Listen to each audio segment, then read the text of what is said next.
बिस्मिल्लाहिर्रहमानिर्रहीम। अस्सलाम वालेकुम जी मेरे भाई, क्या हाल चाल है आप लोगों के? कैसी तबीयत है? अच्छा जी, हमारा कॉस्ट अकाउंटिंग का जो सबसे इम्पोर्टेंट टॉपिक समझा जाता है वो स्टार्ट होने जा रहा है। बट मेरे ख्याल में सीवीपी से अच्छा कोई और टॉपिक नहीं है। बट आपकी अपनी चॉइस है, आप अपनी मर्जी का टॉपिक सिलेक्ट कर सकते हैं। टारगेट कॉस्टिंग भी अच्छा टॉपिक है, बट डिसीजन मेकिंग के बारे में ये कहा जाता है कि जनाब इसमें से एक सवाल तो कंफर्म आता है। अच्छा, अच्छे मार्क्स का आता है, 10 15 16 20। वंस अपॉन अ टाइम इस चैप्टर में से 35 मार्क्स का पेपर भी आया हुआ। मतलब आपके पास जो चैप्टर नंबर 2, चैप्टर नंबर जो अभी इस स्कीम के हिसाब से है, चैप्टर नंबर 2, चैप्टर नंबर आपका ये जो 14 है, 15 है और 16 है, इनमें से आपका जो पेपर कवर होगा ना मेरे भाई, वो होगा 30 to 40 मार्क्स का मिनिमम। मतलब इस रेंज में मिनिमम 30 मार्क्स, मैक्सिमम 40 मार्क्स। तो मेरे भाई आप लोगों ने अब ये तकरीबन हमारा लास्ट टॉपिक है इन चार चैप्टर्स में से। तो आपने इन चारों चैप्टर्स को बड़े अच्छे तरीके से तैयार करना है, ठीक है। और फिर इसकी टेस्टिंग भी हो जाएगी एक बहुत अच्छे लेवल की, और टेस्ट भी आपने दे देना है। तो इंशाल्लाह ये काम हमारा अच्छा हो जाएगा, ठीक है। तो डिसीजन मेकिंग लफ्ज क्या है? Decision making technique. मतलब आपने कोई फैसला लेना है। जैसे ये पेन की मैं बात करता हूं कि मुझे किसी ने कहा कि भाई ये पेन मैंने आपसे बनवाने हैं, मैंने इस पेन की कीमत देनी है 200 रुपीज। अब ये मैंने डिसाइड करना है कि मुझे आपको ये 200 में बेचना है या नहीं बेचना। That is a decision. और मैं किस तरह से डिसीजन लूंगा? मैं ये देखूंगा कि इस पेन को बनाने के लिए मुझे कितना खर्चा आ रहा है। मैं इसका मटेरियल देखूंगा, मैं लेबर देखूंगा, ओवरहेड ऐड करूंगा। तो मुझे लगता है अगर मुझे ये पेन बनाने पे 200 प्लस खर्चा आ जाता है, तो मेरा डिसीजन क्या होना चाहिए? कि मैं आपको ये पेन ना बेचूं। Got it? या आपसे कहूं कि भाई इसकी कीमत बढ़ाओ। फिर उसके बाद सपोज दैट यही पेन मेरे पास ऑर्डर आ गया कि भाई मुझे ना 100 पेन बना के दो। अब मैंने देखा कि 100 पेन बनाने के लिए मेरे पास तो मटेरियल इतना नहीं है। तो मैं सोचूंगा क्या नया मटेरियल खरीद के 100 पेन पूरे करूं, या जितने पेन बना सकता हूं वही ऑफर कर दूं कि भाई मेरे कैपेसिटी इतनी है, या जितने पेन मैं बना सकता हूं वो मैं बना के दे दूं और कुछ पेन बाहर से बनवा के दे दूं। मतलब डिफरेंट ऑप्शंस, डिफरेंट डिसीजंस। और ये हम इसमें सीखेंगे कि हमारे लिए कौन सा डिसीजन बेस्ट है। जैसे इस सवाल के अंदर कुछ डिसीजन मेकिंग एरियाज हैं, इसमें से ना एक और भी ऐड कर दो, आगे है लिमिटिंग फैक्टर का। लिमिटिंग फैक्टर, ओके होगी बात? अब आपके पास लिमिटिंग फैक्टर का थोड़ा सा मैं आपको आइडिया देता हूं। लिमिटिंग फैक्टर का मतलब ये है, जैसे मेरे पास जितनी डिमांड है, जितनी चीजें लोग मुझसे खरीदना चाहते हैं, मैं किसी वजह से, क्या वजह हो सकती है? मटेरियल नहीं है मेरे पास पूरा, मेरे पास लेबर काम करने वाली पूरी नहीं है, मेरे पास मशीन की कैपेसिटी इतनी नहीं है।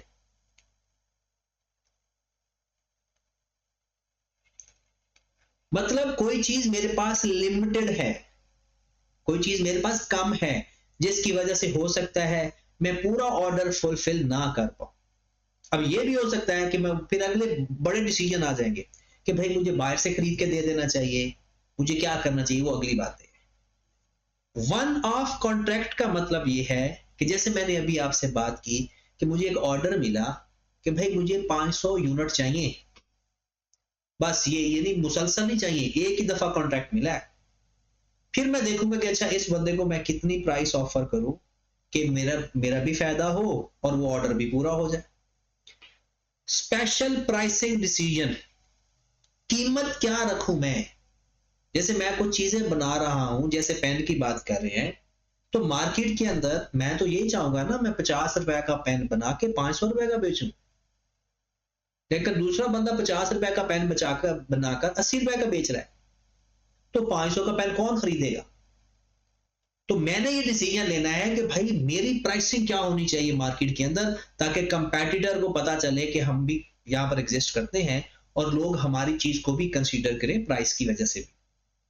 फिर मेक और बाय, खुद बना ले या बाहर से खरीद ले, ये भी डिसीजन आएगा।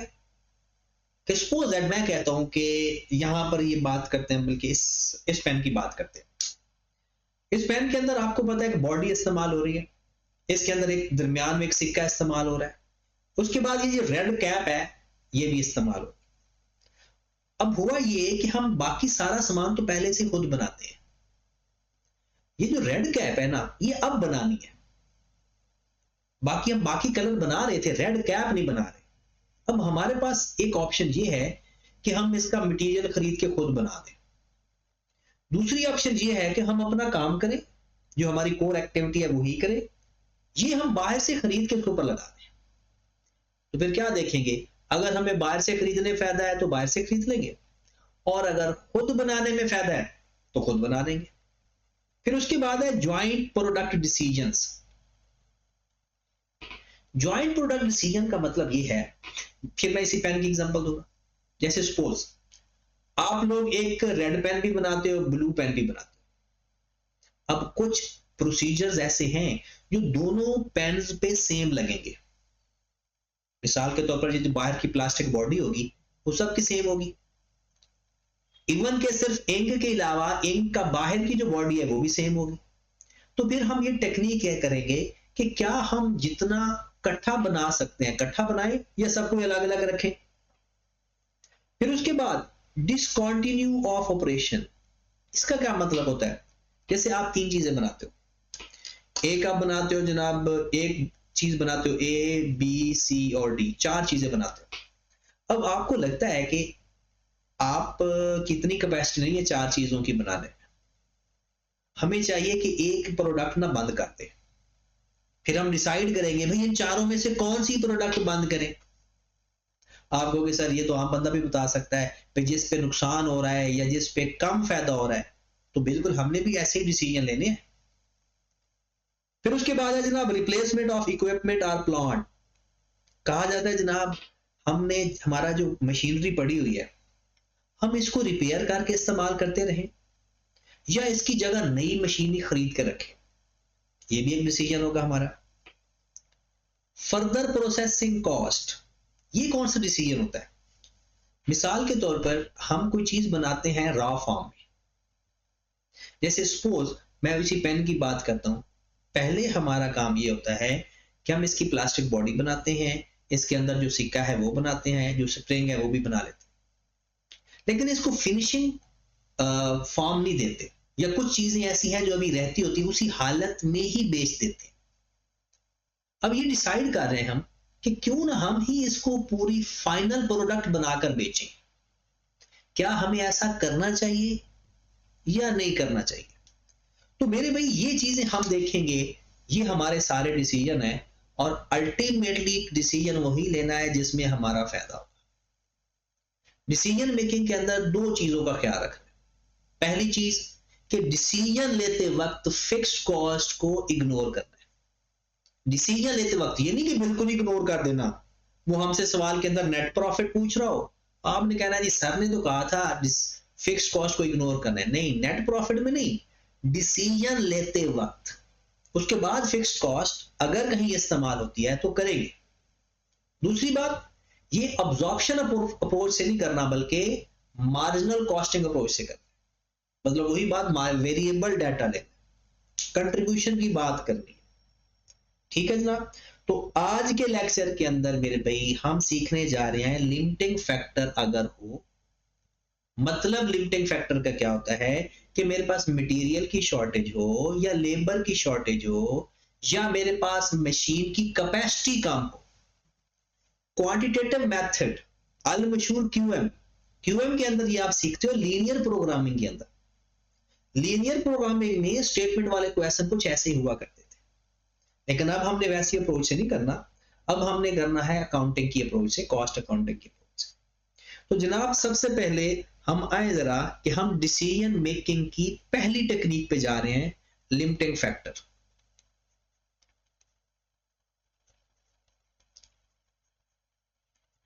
लिमिटिंग फैक्टर का फिर मैं मतलब बताने लगा हूं कि भाई साहब आपके पास कोई ऐसी चीज जिसकी शॉर्टेज है, उसको इस्तेमाल करके मैक्सिमम प्रोडक्शन कैसे कर सकते हैं, ऑप्टिमल प्रोडक्शन कैसे कर सकते हैं, प्रॉफिट ज्यादा कैसे कमा सकते हैं। तो जनाब लिमिटिंग फैक्टर के अंदर सबसे पहले हमने क्या देखना है कि नंबर 1 पे आइडेंटिफाई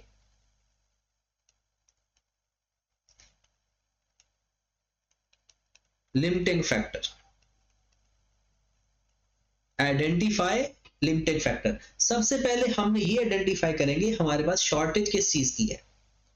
दूसरा स्टेप हुआ करेगा find contribution per unit. Contribution per unit मतलब हम देख कंट्रीब्यूशन तो फाइंड करना आता है ना, सेल माइनस वेरिएबल कॉस्ट, और वो पर यूनिट के हिसाब से लेंगे। तीसरे नंबर पर हम लिखेंगे लिमिटिंग फैक्टर पर यूनिट।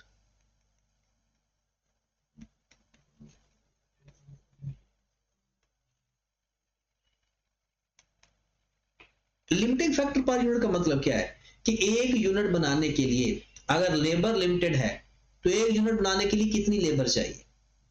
अगर मटेरियल लिमिटिंग है तो मटेरियल एक यूनिट बनाने के लिए मटेरियल कितना चाहिए। चौथे नंबर पर हम देखेंगे contribution per limiting factor. Contribution पर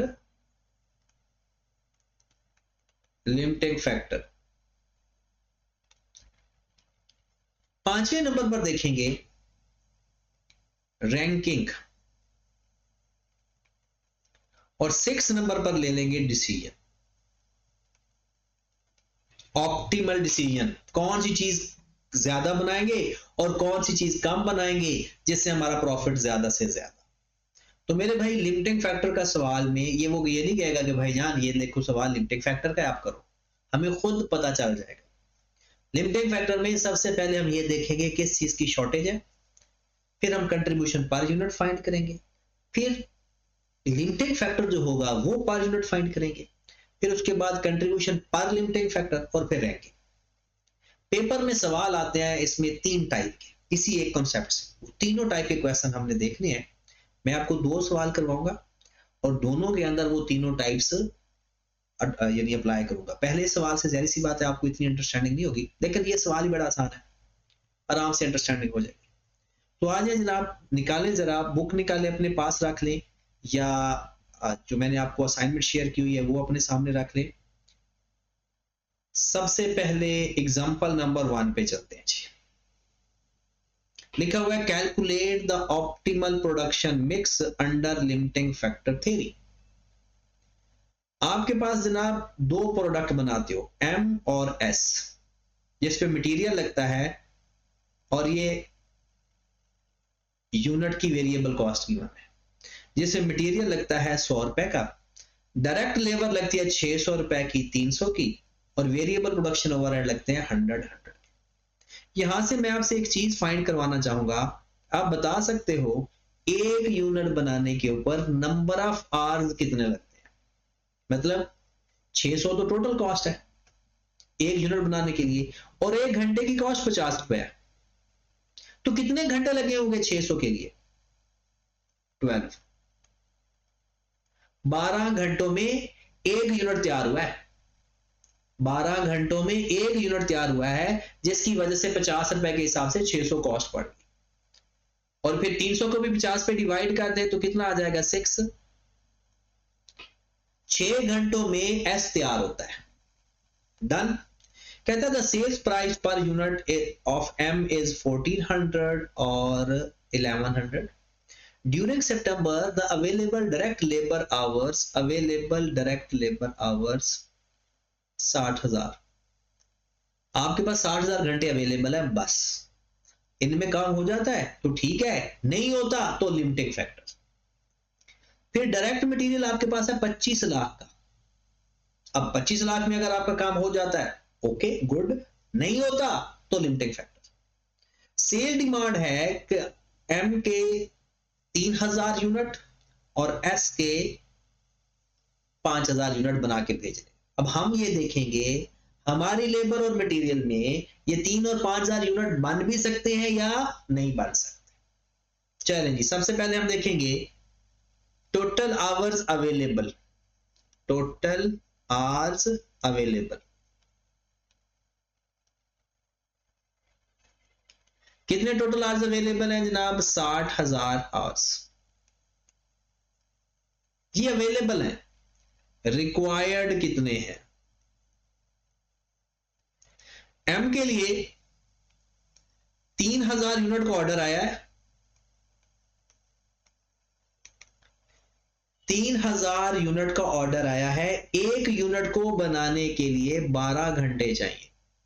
अभी हमने देखा 3000 का ऑर्डर है, एक यूनिट को बनाने के लिए 12 घंटे चाहिए, तो कितने घंटों में ये तैयार होगा? एस के 5000 का ऑर्डर आया हुआ है, एक यूनिट को बनाने के लिए 5 घंटे चाहिए। लो मेरे भाई, टोटल आपको जो घंटे रिक्वायर्ड है वो 66,000 आवर्स रिक्वायर्ड है, और आपके पास अवेलेबल कितने हैं? 60,000 अवेलेबल है। 60,000 चाहिए 66, तो हो गया ना लिमिटिंग फैक्टर। चीजें शॉर्ट है ना, हमें तो 66 चाहिए। एक बात तो ये पता चल गई कि labour hours are limiting factor. फिर मटेरियल भी चेक करते हैं। ये था लेबर। हो सकता है मटेरियल भी शॉर्टेज हो। एम को 3000 यूनिट बनाने हैं। एक यूनिट बनाने के लिए कितने पैसों का मटेरियल चाहिए? 100 रुपए का। और इसको बनाने के लिए 300 रुपए का। इसको 100 से मल्टीप्लाई करेंगे, 3 मिलियन। 5000 मल्टीप्लाइड बाय 300, ये 3 लाख है। 3 मिलियन है, 3 2 5, एक जीरो ज्यादा लगा। हाँ जी, ये कितना आ जाएगा? 1500,000। आपको टोटल मटेरियल कितना चाहिए? 18 लाख का। अवेलेबल कितना है? 25 लाख। लिमिटिंग फैक्टर है या नहीं? चाहिए 18 लाख का, पड़ा हुआ है 25 लाख का, तो इसका मतलब है ये लिमिटिंग फैक्टर नहीं है। तो मेरे भाई पहला स्टेप हमारा हो गया। पहले स्टेप में हम क्या करते हैं? Identify limiting factor. तो हम लिखेंगे labour is a limiting factor. Labour is a limiting factor. ये लिखने की जरूरत नहीं है, नाम ही लिखो, बस आइडेंटिफाई करना होता है। दूसरे नंबर पर हम क्या फाइंड करते हैं? सोचो, पीछे नहीं देखना, खुद सोचो। दूसरा स्टेप क्या था भला? अब देख लिया तो बताएं फिर।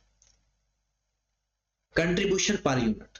आपके पास एम है, एस है, यहां पर लिखो सेल पर यूनिट। इसकी है 100, इसकी है 300। गिवन है ये? नहीं, ये तो मटेरियल है। ये है 1400 और 1100। 1400 और 1100 less variable cost. Less variable cost. अच्छा, वेरिएबल कॉस्ट या तो आप लिख कर लें या कैलकुलेटर पर प्लस करके डायरेक्टली लिख दें, ये आपकी अपनी मर्जी। देखिए वेरिएबल कॉस्ट है क्या? ये वेरिएबल कॉस्ट ही तो है सारी। 100 प्लस 600 प्लस 100 800, और यहां पर है 700 800, और यहां पर है 700। मैंने तीनों को प्लस कर दिया, मटेरियल, लेबर और ओवरहेड को। आप यहां पर अलग अलग भी लिख सकते थे। कंट्रीब्यूशन 600 400। दो स्टेप हो गए जनाब। पहला आइडेंटिफाई हो गया, दूसरा कंट्रीब्यूशन पर यूनिट आ गया, तीसरा स्टेप तीसरा स्टेप आपने लिखना है लिमिटिंग फैक्टर पर यूनिट।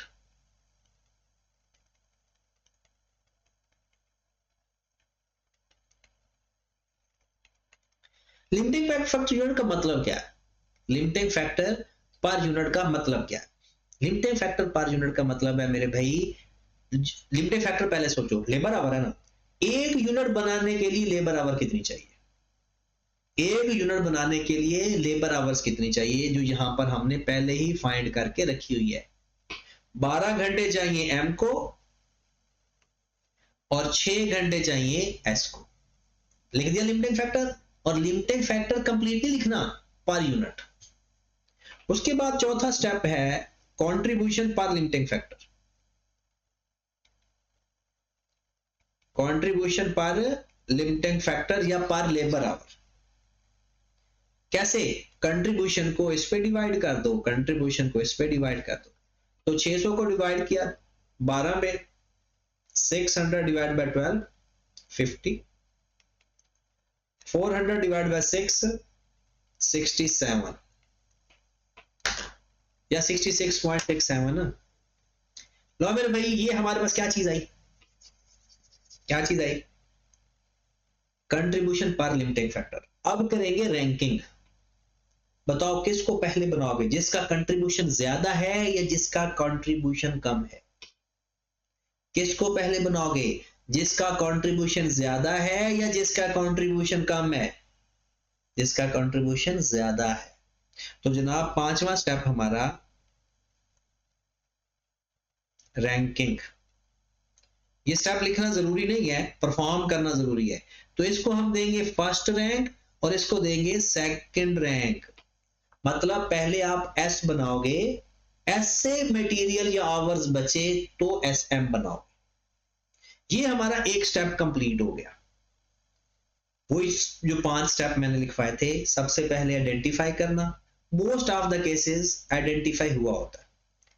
दूसरा कंट्रीब्यूशन पर यूनिट, फिर लिमिटिंग फैक्टर, फिर कंट्रीब्यूशन पर लिमिटिंग फैक्टर और फिर रैंक। अब ये क्या कह रहा है हमें कि पहले एस बनाओ फिर एम बनाओ। तो आए जरा हम ऑप्टिमल प्रोडक्शन फाइंड भी मैं आपको करके देता हूं। ऑप्टिमल प्रोडक्शन,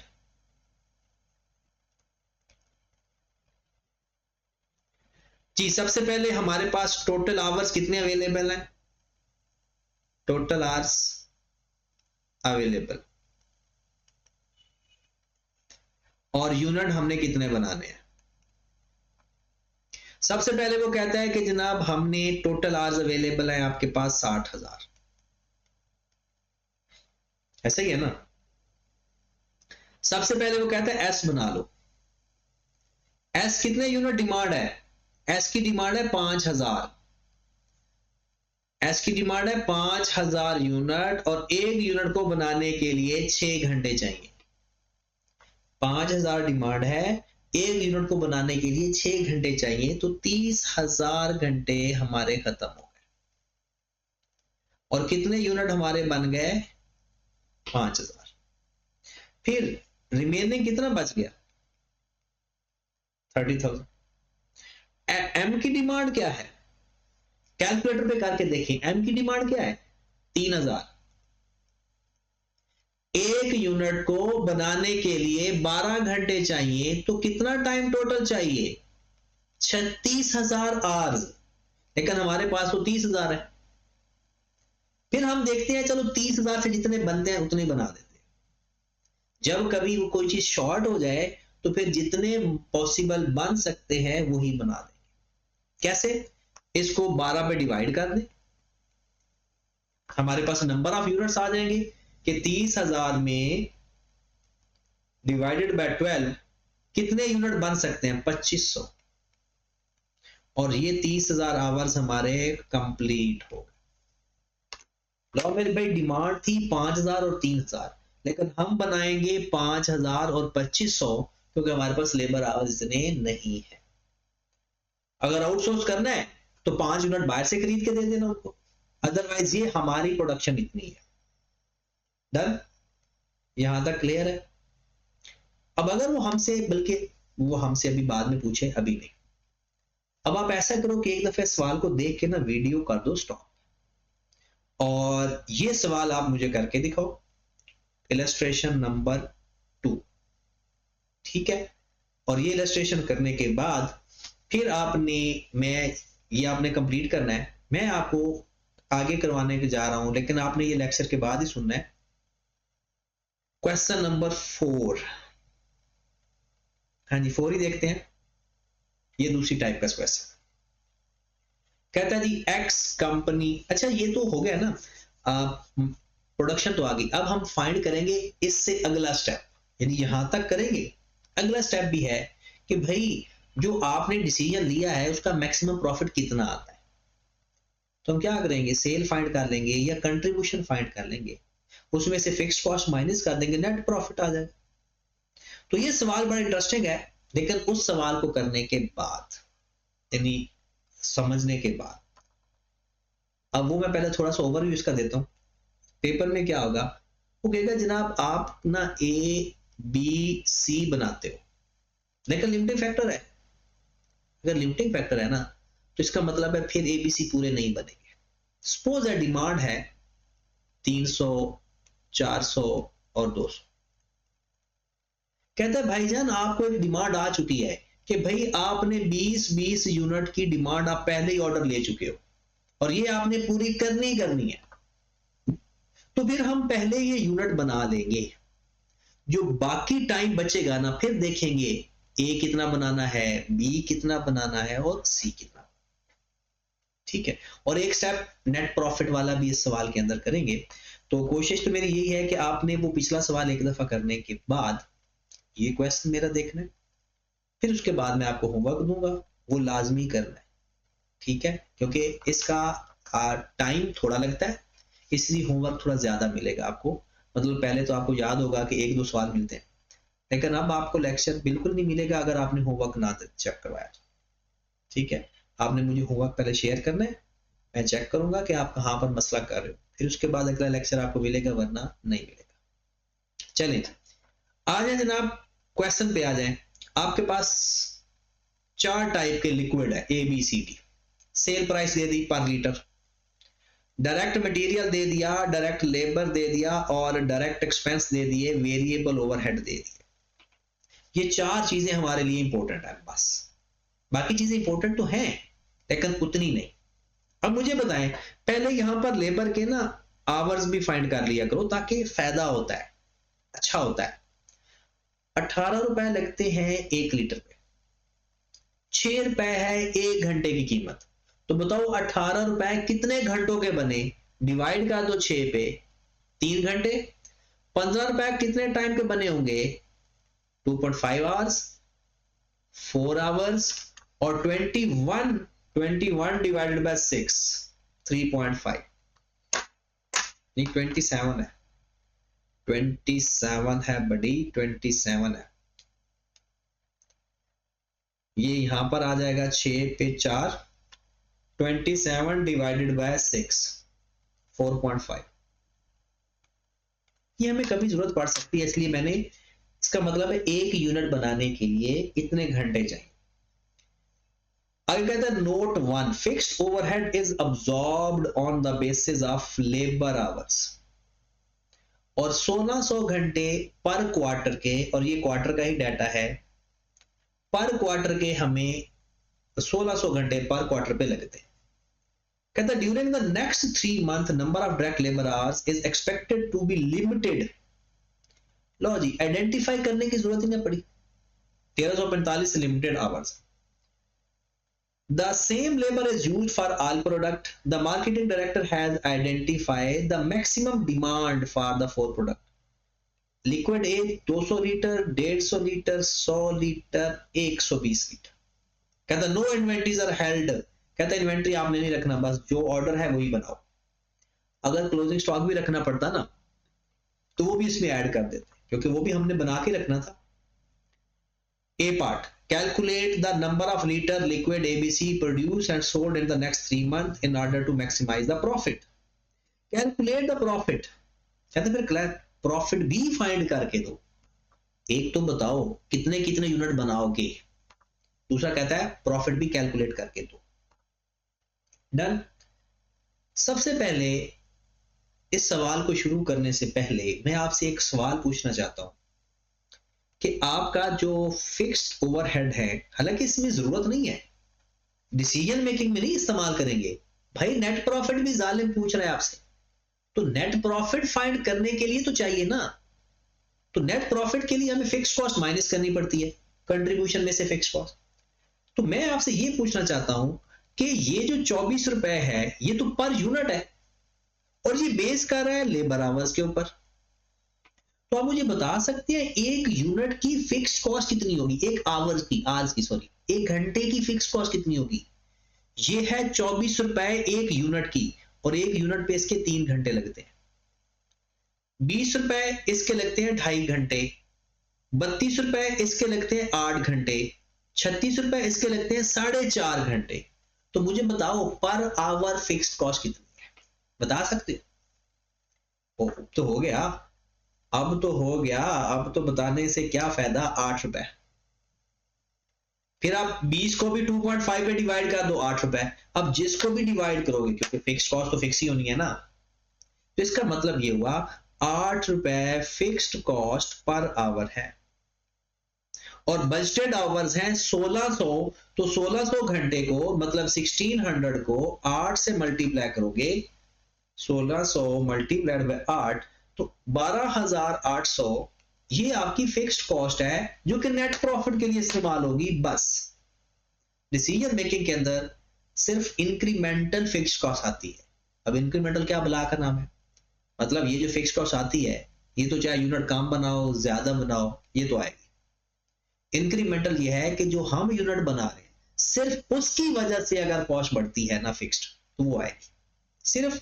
लेकिन ये बहुत रेयर केसेस होता है, रेलिवेंट कॉस्टिंग के अंदर होता है नॉर्मली, लेकिन यहां पर बहुत कम होता है। आए जी, बनाए 200, 150, 100 और 120। सबसे पहले हम लिखते हैं जी, लिमिटिंग फैक्टर आइडेंटिफाई करने की अब जरूरत नहीं है क्योंकि वो तो उसने खुद ही कह दिया लेबर आवर्स। हम सवाल शुरू करते हैं कंट्रीब्यूशन से। लिक्विड ए, बी, सी और D sale price per unit 100, 110, 120, 120, 100, 110, 120, 120 less variable cost. भाई वेरिएबल कॉस्ट का तो पता है, ये हमारी वेरिएबल कॉस्ट है, ये मैंने प्लस कर दी, सबकी प्लस कर दें, 24 प्लस 18 प्लस 0 प्लस 12, 54। आप अलग अलग करके भी लिख सकते हो, डायरेक्टली प्लस करके लिख सकते हो, 30 प्लस 15 प्लस 0 प्लस 10, 55। फिर सी की बुक अपने सामने प्रिंट करा के रखा करो, ऐसे ना किया करो। 16 plus 24 plus 3 plus 16, 59। Next 21 plus 27 plus 0 plus 18, per unit लेना है हमने, 66। लो मेरे भाई, आपके पास आ गया contribution per unit, contribution per unit. तो 100 में से 54 माइनस कर दिया तो 46, 110 में से 55 माइनस कर दिया तो 55, 120 में से 59 माइनस कर दिया तो 61, और 120 में से 66 माइनस कर दिया तो 50। ये आया कंट्रीब्यूशन पर यूनिट। अगला स्टेप देखकर नहीं, हाँ लिमिटिंग फैक्टर लिखना है, लिमिटिंग फैक्टर पर यूनिट या लेबर आवर्स पर यूनिट। एक यूनिट बनाने के लिए लेबर आवर्स कितनी चाहिए, इसके लिए 3 घंटे, इसके लिए 2.5 घंटे, 4 और 4.5, 3, 2.5, 4 और 4.5, ऐसा ही है ना? हाँ जी। अब आ जाए contribution per limiting factor, contribution per limiting factor या लेबर आवर। आ जाए जरा, 46 को 3 पे डिवाइड कर दे, 15.3, 55 को 2.5 पे डिवाइड कर दें 22, 61 को 4 पे डिवाइड कर दें 15.25, 54 को 4.5 पे डिवाइड कर दें 12। डन। अब कर लो रैंकिंग। फर्स्ट रैंक किसको दोगे? जिसका प्रॉफिट सबसे ज्यादा है, जो कि 22 है, फर्स्ट। उसके बाद 15.3 सेकंड, उसके बाद 15.25 थर्ड और फोर्थ। जिसका कंट्रीब्यूशन सबसे ज्यादा उसको पहले बनाएंगे, जिसका कम उसको कम। ठीक है। अब आ जाए पहले बी, फिर ए, फिर सी और डी। तो आ जाए जरा, क्या लिखते हैं? टोटल आवर्स और यूनिट। सबसे पहले बनाएंगे बी के टोटल आवर्स। आपके पास कितने अवेलेबल हैं? 1 3 4 5, 1 3 4। तो बी की डिमांड क्या है? डिमांड मैं एक ही दफा इधर लिख लेता हूं। ये डिमांड है 200, 150, 100 और 120। यहां पर लिख रहा हूं 200, 150, 120 और 100, 120। पहले है 100, फिर है 1। ये डिमांड है जनाब। डन। तो पहले तो बी बनाएंगे। बी को बनाने कितने बनाने हैं? 150 यूनिट बनाना है। मल्टीप्लाइड बाय एक यूनिट बनाने के लिए कितना टाइम चाहिए? 2.5। ये लिखा हुआ सारा ही पहले फाइंड कर चुके हैं, ये सिर्फ फॉर्मेलिटी होती है। तो करें जरा 150 मल्टीप्लाइड बाय 2.5। आपके 375 आवर्स खत्म हो गए, जिससे आपके 150 यूनिट तैयार हो गए। बाकी टाइम आपके पास कितना बच गया? 970। फिर बनाएंगे ए। ए की डिमांड है 200 घंटे और 1 घंटे को बनाने के लिए, 1 यूनिट को बनाने के लिए 3 घंटे चाहिए। ए की डिमांड है 200 लीटर और 1 लीटर को बनाने के लिए 3 घंटे, 600। और आपके कितने यूनिट तैयार हो गए या लीटर तैयार हो गए? 200। ये यूनिट नहीं लिखेंगे, लीटर लिखेंगे, क्योंकि लीटर आएंगे। फिर बनाएंगे सी। सी बनाने कितनी ऑर्डर है? 100। कितना टाइम है? 4 घंटे चाहिए, 400। बल्कि पहले ये माइनस करके पता तो करो 400 है भी सही या नहीं।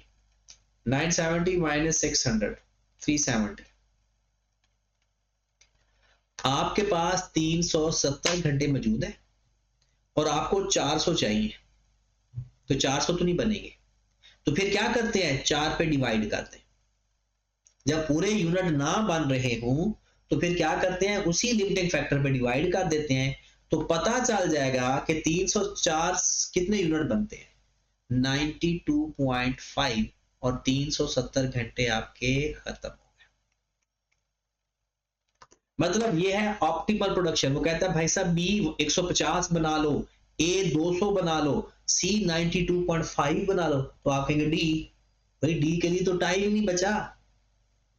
टाइम होता तो सी बेचारा भी पूरा नहीं हुआ। ये तो पिछला काम हो गया। अब वो आपसे पूछता है प्रॉफिट या कंट्रीब्यूशन भी बताए, तो आप यहां पर लिख दो कंट्रीब्यूशन पर यूनिट।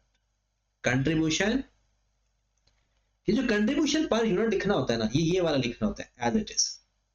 ये है कंट्रीब्यूशन पर यूनिट। क्योंकि अब हमारा सवाल तो कंप्लीट हो गया। अब हमने कंट्रीब्यूशन पर लिमिटिंग फैक्टर नहीं लेना, कंट्रीब्यूशन पर यूनिट लेना है।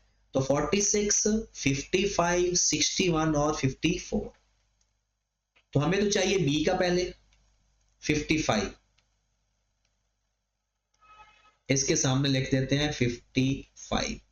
ए का चाहिए 46 और सी का चाहिए 61। ठीक होगी बात?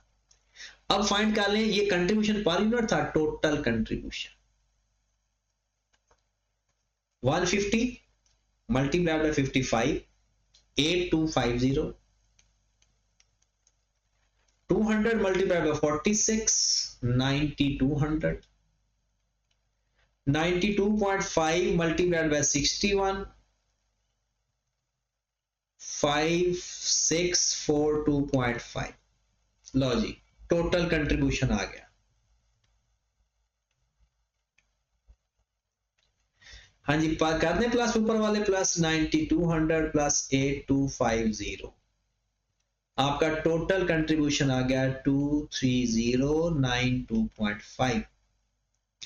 फिक्स्ड कॉस्ट, नेट प्रॉफिट चाहिए ना उसे, फिक्स्ड कॉस्ट कितनी निकाली थी? 12800, 12800 नेट प्रॉफिट माइनस 12800, 10292.5। ओके की बात? हाँ जी, क्लियर? आपके केस में तो कोई नई बात आई नहीं भाई, नई बात आनी है अभी, ये तो चलो ये कंट्रीब्यूशन पर यूनिट अवेलेबल होता है, मसला वो टेबल होता है। टेबल बन जाए ना, आगे आपकी रेपिटेटिव नेचर की प्रैक्टिस होगी, बार बार उसी को प्रैक्टिस कर लेंगे, ठंडे दिमाग से प्रैक्टिस करनी है, फिर सवाल होना शुरू हो जाए। लेकिन अभी ये लेक्चर कंप्लीट नहीं हुआ, रिलैक्स नहीं होना, किताबें अपने बैग में नहीं डालनी, ठीक है? आए जरा नेक्स्ट, इसका बी पार्ट, वो कहता है कि suppose that contract has been made before beginning of the period company X, one of its company Y, वो कहता है जनाब 20 लीटर ना मुझे ए बी सी डी के बनाकर देने हैं, 20 litre A B C D के सबके बनाकर देने, उसके बाद तू जो मर्जी अपनी डिसीजन मेकिंग करता रहे। हम तो पहले ही एग्रीमेंट कर चुके हैं before beginning of the period, अब वो 20-20 लीटर तो बना के देने पड़ेंगे, तो फिर पहले हम वो 20-20 लीटर बनाएंगे। फिर आगे वो कहता है कि फिर मुझे बताओ कि आपका कंट्रीब्यूशन क्या होगा। बाकी सारा वही है कि given that with Y number of litre A B C D before produced and sold in the next 3 month in order to maximise the profit. बाकी सारा सवाल वही है, बाकी सारा क्वेश्चन वही है, सिर्फ उसने क्या किया, मतलब कंट्रीब्यूशन सारा वही, हर चीज वही है, हर चीज सेम, मतलब ये डाटा वही है यहां तक, ठीक है? अब हमने क्या करना है, इसी डाटा से ये चीज चेंज करनी है बस। जब हमारे पास बाकी तो सेम आएगा, इसको हम कहते हैं कॉपी कर लेते हैं,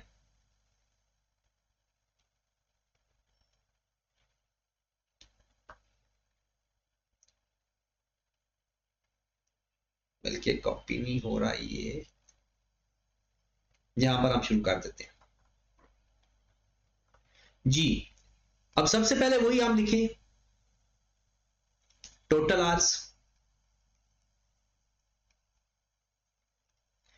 फिर क्या लिखेंगे, कंट्रीब्यूशन पर यूनिट, नहीं यूनिट, पहले क्या लिखेंगे, यूनिट,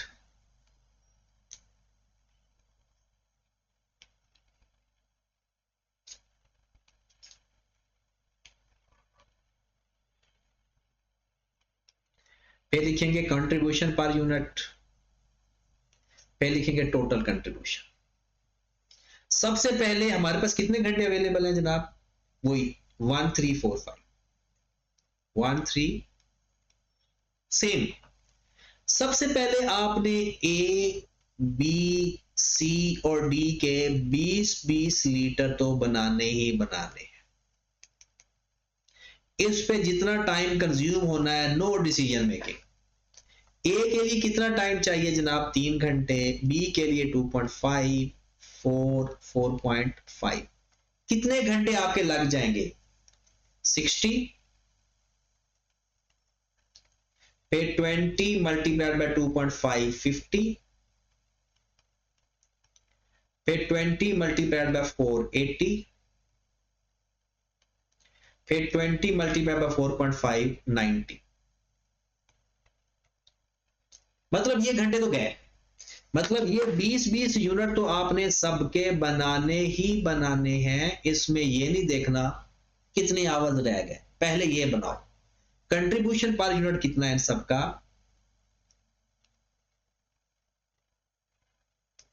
46, 55, 46,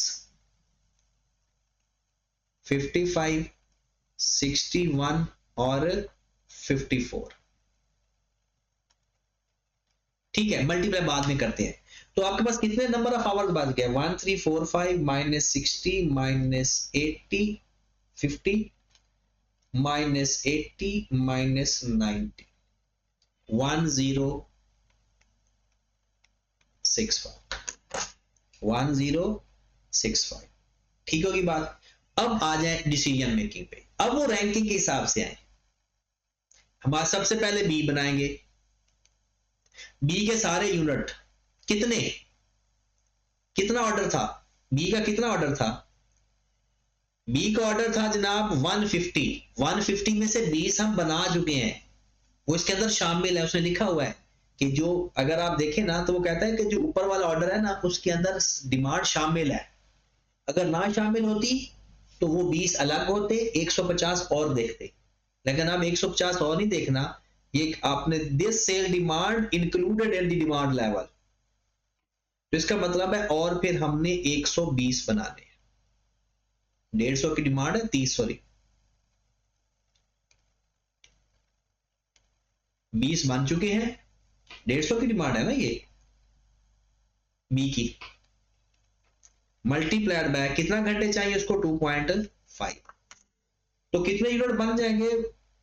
130 तो बन जाएंगे ये, और कितना टाइम लग जाएगा? 2.5, 325 घंटे। बाकी कितना बच गया? 1065 माइनस आंसर 740 घंटे। फिर उसके बाद बनाएंगे ए।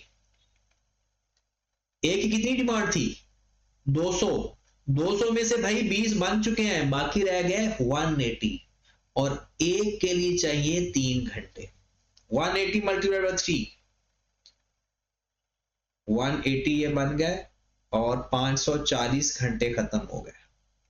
बाकी कितने नंबर ऑफ आवर्स बच गए?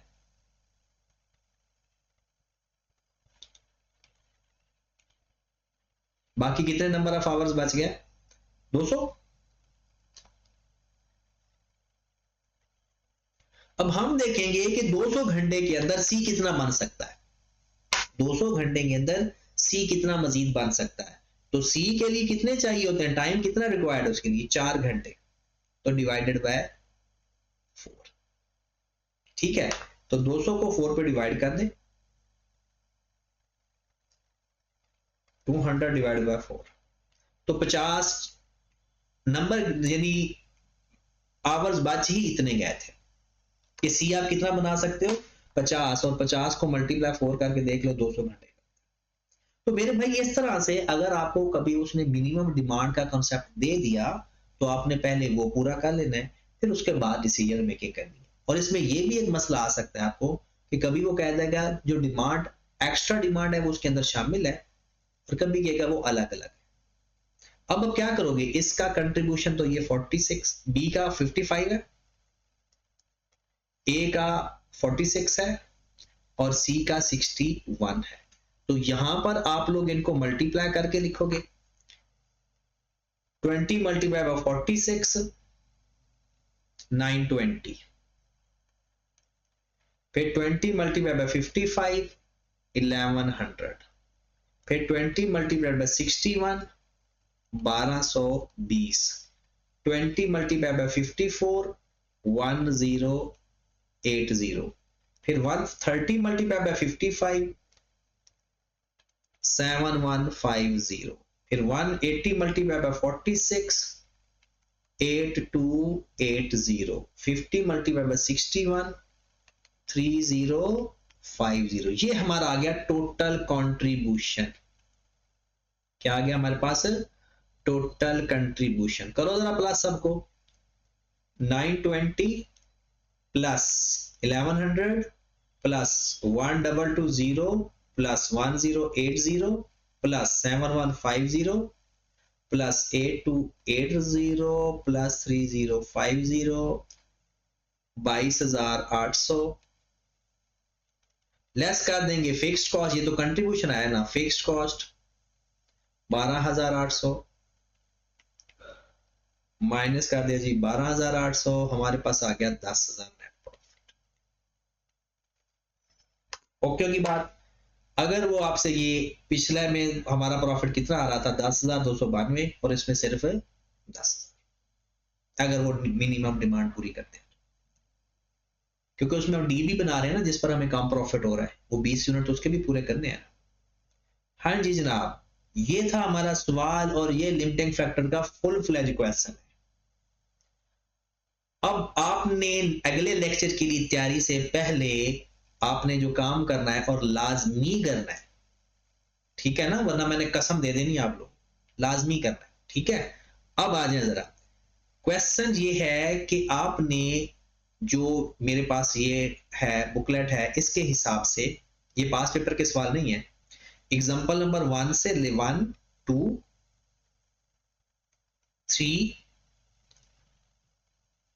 4 और 5, ये एग्जांपल करनी है, छोटी छोटी हैं, आधे पौने घंटे में हो जाएंगी, ठीक है। फिर आपने पास पेपर के कुछ थोड़े से सवाल करने हैं, ताकि ना पास पेपर साथ साथ हम कवर करते जाए ना, बाद में फिर ओवरबर्डन आपका हो जाए। और वो आप पहले खुद से प्रैक्टिस किया करें, बहुत अच्छी आदत होती है। पास पेपर में क्वेश्चन मैं देखता हूं कि शायद शेयर किया हो,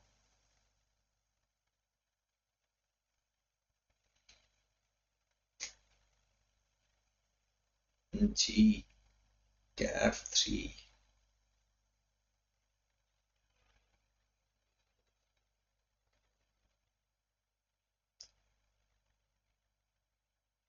हाँ जी मेरे ख्याल में क्वेश्चन नंबर ठीक है, क्वेश्चन नंबर 6 है।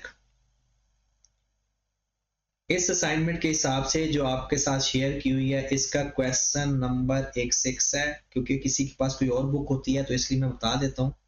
कार साज वाला और स्प्रिंग 2023 में सवाल है, एक ये क्वेश्चन करना है, क्वेश्चन नंबर 6 कार साज वाला, स्प्रिंग 23 का क्वेश्चन नंबर 5। फिर दूसरा क्वेश्चन है मेरे पे 14 क्वेश्चन आपने करना है जी, वो भी इसी चीज का ही है, 11 12 13 14 जी। 14 क्वेश्चन है लिली प्राइवेट लिमिटेड वाला, ये आया हुआ है जनाब स्प्रिंग 2019 में, ये सवाल करना है। फिर है, दिल में ये तो नहीं कर रहे कि सर बस कर दें, 20 गैलेक्सी एंटरप्राइज वाला, साल है मेरे भाई ये ऑटम 2016, बस कर दें, चलो एक सवाल के बाद बस। 24 क्वेश्चन नंबर 24, आप ये कहोगे कि सर आपकी बात नहीं मानते, तो मान ली, बस कर दिया, ठीक है। क्वेश्चन नंबर 24 और 24 यही है, मुझे नहीं लगता ये है, चलो फिर देख लेंगे, अब कर लेना, अगर हो गया तो ठीक है, वरना फिर अल्लाह मालिक है। तो ये नेक्स्ट लेक्चर लेने से पहले ये एक सवाल लाजमी करने हैं, फिर हम आगे आएंगे, ठीक है। और ये बहुत इंटरेस्टिंग है, सीवीबी बार बार करते रहना, वो भूल नहीं जाना, ठीक है। और बाकी है टारगेट कॉस्टिंग और रेलिवेंट कॉस्टिंग तो बड़ा आसान सा है, ठीक है। कुछ लोगों के साथ ना अभी रेलिवेंट कॉस्टिंग और इसके लेक्चर शेयर नहीं हुए, टारगेट कॉस्टिंग के, वो परेशान ना हो, 1-2 दिन के अंदर वो छोटे छोटे 2-2 3 लेक्चर्स हैं, वो आपको शेयर हो जाएंगे, परेशान नहीं होना, ठीक है। लेकिन ये साथ साथ करना शुरू कर दो, ठीक है जी। ओके जी, अल्लाह हाफिज।